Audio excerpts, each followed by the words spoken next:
नमस्कार विद्यार्थी मित्रांनो, इयत्ता 7वीच्या इतिहास विषयामध्ये सर्वांचं सहर्ष स्वागत. विद्यार्थी मित्रांनो, आज आपण इतिहासाच्या चौथा पाठ या ठिकाणी अभ्यास करणार आहोत. इतिहासाच्या चौथ्या पाठाबद्दल माहिती घेणार आहोत. आपल्या पाठाचं नाव आहे शिवपूर्वकालीन महाराष्ट्र. या पाठाबद्दल आपण माहिती घेणार आहोत. शिवपूर्वकालीन भारत हा पाठ आपण दुसरा पाठ या ठिकाणी पाहिलेला आहे. चौथा पाठ आपण आज पाहणार आहोत, शिवपूर्वकालीन महाराष्ट्र. चला तर मग पाठाला या ठिकाणी सुरुवात करूया. 17व्या शतकाच्या सुरुवातीला महाराष्ट्रातील बहुतांश प्रदेश अहमदनगरचा निजामशाह आणि विजापूरचा आदिलशाह यांच्या ताब्यामध्ये होता. 17व्या शतकाला सुरुवात झाली आणि या 17व्या शतकाच्या सुरुवातीला जो कालखंड आहे, या कालखंडामध्ये महाराष्ट्रामधला जो काही बहुतांश भाग आहे, बहुतांश प्रदेश आहे, हा प्रदेश दोन सत्तांच्या अधिपत्याखाली त्या ठिकाणी होता किंवा दोन सत्तांनी महाराष्ट्रातल्या बहुतांश प्रदेशावरती स्वतःचा कब्जा मिळवलेला होता. त्यामध्ये अहमदनगरचा निजामशाह आणि दुसरा होता विजापूरचा आदिलशाह. मुघलांचा खानदेशामध्ये शिरकाव झालेला होता. दक्षिणेमध्ये आपला सत्ता विस्तार घडून आणणे हे त्यांचे उद्दिष्ट होते. याबरोबरच मुघल देखील खानदेशामध्ये आलेले होते आणि दक्षिण महाराष्ट्रामध्ये स्वतःची सत्ता स्थापन करण्याचा त्यांचा बेत होता. कोकणाच्या किनारपट्टीवर आफ्रिकेतून आलेल्या सिद्धी लोकांच्या वस्त्या होत्या. याच काळात युरोपातून आलेल्या पोर्तुगीज, इंग्रज, फ्रेंच, डच इत्यादी सत्तांमधील सागरी स्पर्धा आणि संघर्ष तीव्र होता. एवढंच नाही तर कोकण किनारपट्टीवर देखील आफ्रिकेतून जे सिद्धी लोक आले होते त्यांनी स्वतःच्या वस्त्या त्या ठिकाणी स्थापन केल्या होत्या.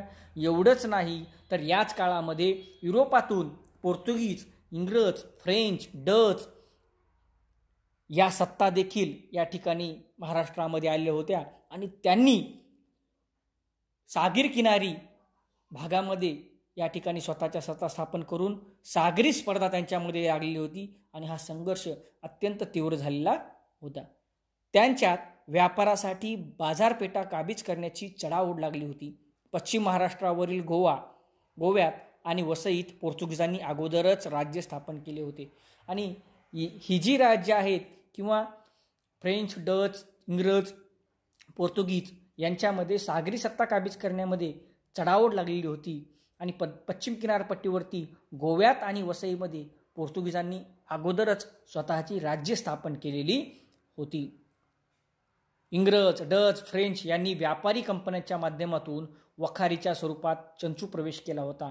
एवढंच नाही तर इंग्रजांनी, डचांनी आणि फ्रेंचांनी व्यापारी कंपन्यांच्या माध्यमातून किंवा व्यापारी कंपनीच्या नावाखाली वखारीच्या स्वरूपामध्ये स्वतःचा त्या ठिकाणी प्रवेश महाराष्ट्रामध्ये केलेला होता. या सर्व सत्ता एकमेकांना आजमावत व स्वतःला सुरक्षित ठेवत तसेच जमेल तेवढे वर्चस्व करण्याच्या बेतात होत्या. या संघर्षामुळे महाराष्ट्रात अस्थिरता व असुरक्षितता निर्माण झाली होती आणि या सत्तांमध्ये फ्रेंच असेल, डच असेल, इंग्रज असेल, पोर्तुगीज असतील यांच्यामध्ये सातत्यानं या ठिकाणी संघर्ष व्हायचा आणि या संघर्षामुळं महाराष्ट्रातील जे काही वातावरण आहे ते अस्थिर झालं होतं आणि हे वातावरण असुरक्षित झालेलं होतं. युरोपातील या वेगवेगळ्या लोकांना त्यांच्या शिरस्थानावरून टोपकर असं म्हणत आणि युरोपातील या लोकांना या ठिकाणी टोपकर या नावानं ओळखलं जायचं.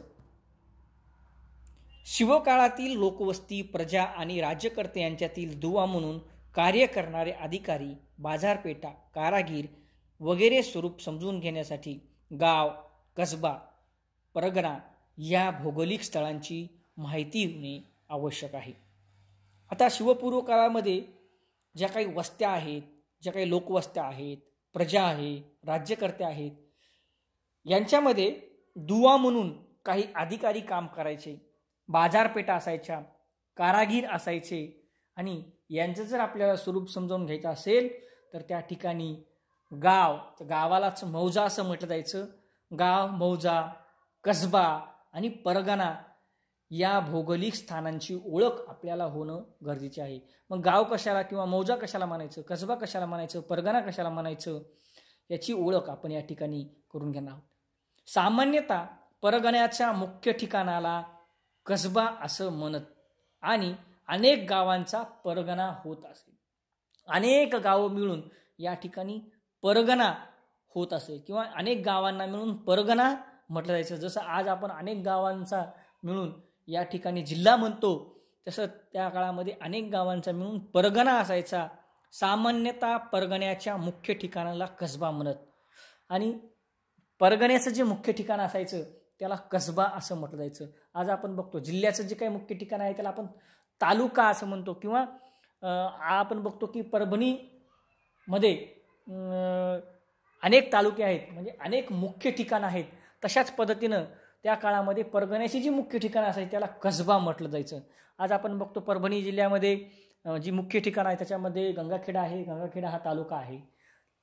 त्याचबरोबर परभणीमध्ये परभणी तालुका आहे, जिंतूर आहे, पालम आहे, ही तालुक्याची ठिकाणं आहे.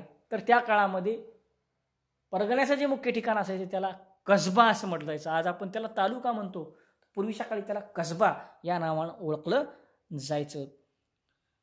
तर परगण्याच्या मुख्य ठिकाणाला कसबा असं म्हटलं जायचं आणि कसबेपेक्षा लहान असलेल्या गावाला मौजा असं म्हणत. आपण आता गाव, कसबा आणि मौजा किंवा गाव, कसबा आणि परगणा यांची क्रमशः ओळख या ठिकाणी करून घेणार. सुरुवातीला आपण गाव किंवा मौजा म्हणजे काय याबद्दल माहिती बघूया. बहुतेक लोक गावामध्येच राहत. गावाला मौजा असे देखील म्हटले जाई. पाटील हा गावचा प्रमुख असे. लोकांनी गावातील जास्तीत जास्त जमीन लागवडीखाली आणावी यासाठी तो प्रयत्न करीत आणि गावालाच मौजा असं म्हटलं जायचं.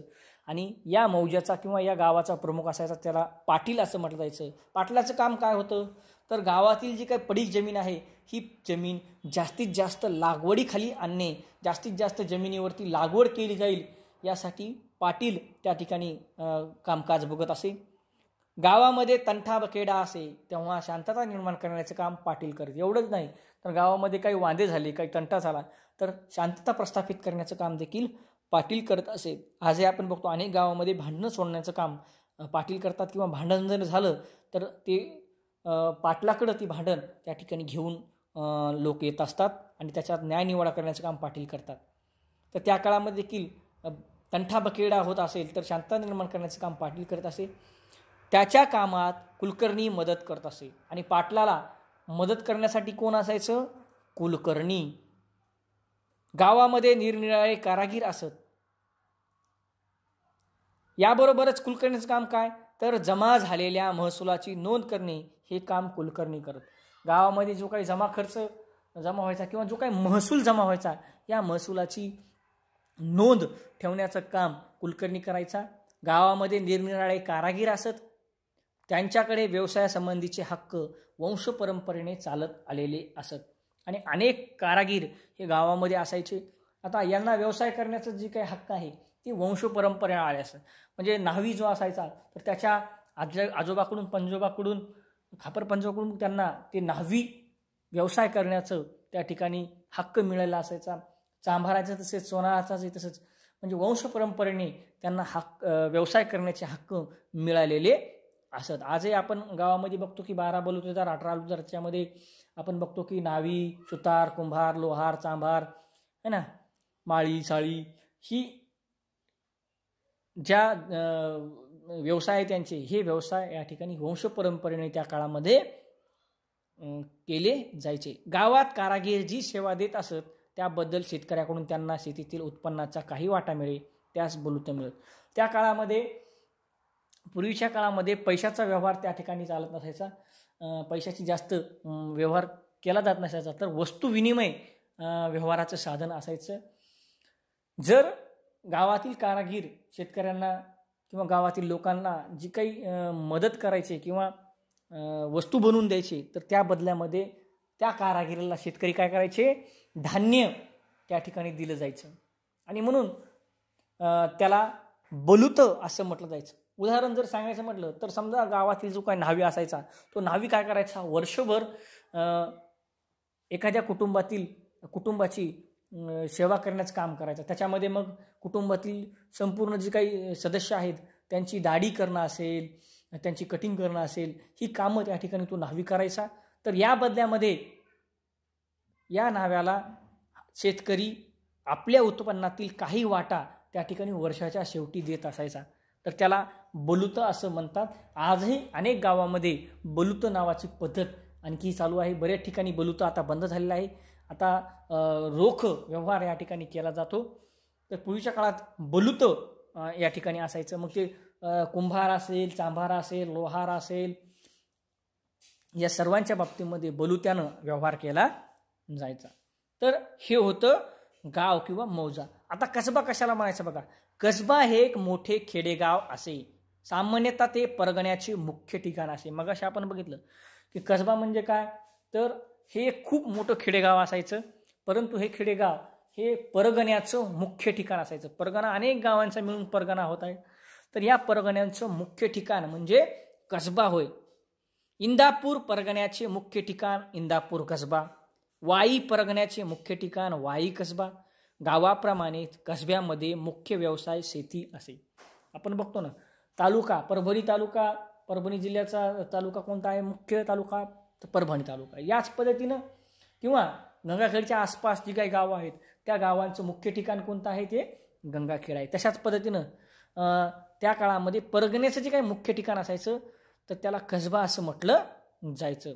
आणि गावाप्रमाणेच कसब्यामध्ये देखील मुख्य व्यवसाय हा शेती असायचा. तेथे सुतार, लोहार इत्यादी कुशल कारागीर असायचे. कसब्याला जोडूनच बाजारपेठ असे.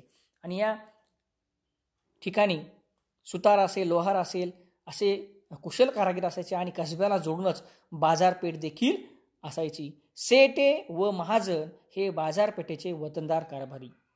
सेटे आणि महाजन हे जे आहेत हे बाजारपेठेचे वतनदार कारभारी असायचे. प्रत्येक गावात पेठ होतीच असे नाही, मात्र गावात पेठ वसवण्याचे काम सेटे व महाजन करत असत. आणि गावामध्ये बाजारपेठ वसवण्याचं काम हे या ठिकाणी सेटे आणि महाजन हे करत असायचे. प्रत्येक गावात बाजारपेठ असेलच असं नाही, पण एखाद्या गावात जर बाजारपेठ वसवायची असेल तर त्याचं काम हे त्या ठिकाणी सेटे आणि महाजन करत. त्यासाठी त्यांना सरकारातून जमिनी आणि गावकऱ्याकडून काही हक्क देखील मिळत. पेठेचे हिशेब ठेवण्याचे काम महाजन पाहत. आणि ही बाजारपेठ वसवण्यासाठी सरकारकडून त्यांना जमीन मिळत, त्याचबरोबर गावकऱ्याकडून त्यांना हक्क देखील मिळत असे. आणि या पेठेचा हिशेब ठेवण्याचे काम महाजन हे करत असत.